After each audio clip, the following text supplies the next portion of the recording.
देव अंगात येतो म्हणणारा बाबा आता पोलिसांच्या ताब्यात. महिलांच्या शोषणाचे आरोप, 20 लाखांची फसवणूक आणि आता थेट अटक. बेलापूरमध्ये नेमकं काय चाललं होतं? नमस्कार, मी संदीप जगताप आणि आपण पाहत आहात भीम प्रहार न्यूज मराठी.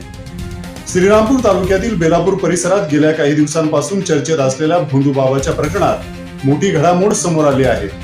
गणेश माधवराव शिंदे या कथित भोंदू बाबाला श्रीरामपूर पोलिसांनी अटक केली आहे. मिळालेल्या माहितीनुसार दिनांक 27 रोजी श्रीरामपूर पोलिसांनी या बाबाला बलात्काराच्या गुन्ह्यात अटक केली आहे. एका महिलेने दिलेल्या तक्रारीनुसार तिच्यावर अत्याचार आणि सुमारे 20 लाखाची फसवणूक या आरोपांवरून गुन्हा दाखल करण्यात आला आहे. पोलीस चौकशीत या बाबाने गुन्ह्याची कबुली दिल्याची माहिती उपविभागीय पोलीस अधिकारी दत्तात्रय भवर यांनी दिली आहे. या अनेक दिवसापासून महिलांचे शोषण, आर्थिक व्यवहार आणि तडजोडी याबाबत चर्चा सुरू होती.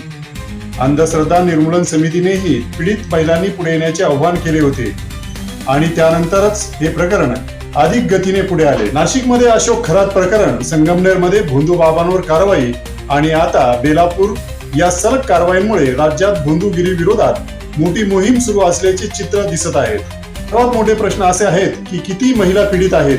20 लाखांपेक्षा जास्त रक्कम फिरली का? आणखी कोण या प्रकरणात सहभागी आहे? तसेच पूर्वीची काही प्रकरणे पैशाने मिटवण्यात आली का, याचाही तपास होण्याची शक्यता आहे. या अटकेनंतर बेलापूरसह संपूर्ण परिसरात खळबळ उडाली आहे. आता पोलीस तपासातून आणखी धक्कादायक खुलासे होण्याची शक्यता व्यक्त केली जात आहे. दरम्यान अंधश्रद्धा निर्मूलन समितीनेही पुन्हा एकदा आवाहन केले आहे की पीडित महिलांनी पुढे यावे आणि न्यायासाठी आवाज उठवावा. भोंदू बाबा की मोठं रॅकेट? बेलापूरमधून उघड होणार अजून मोठं सत्य.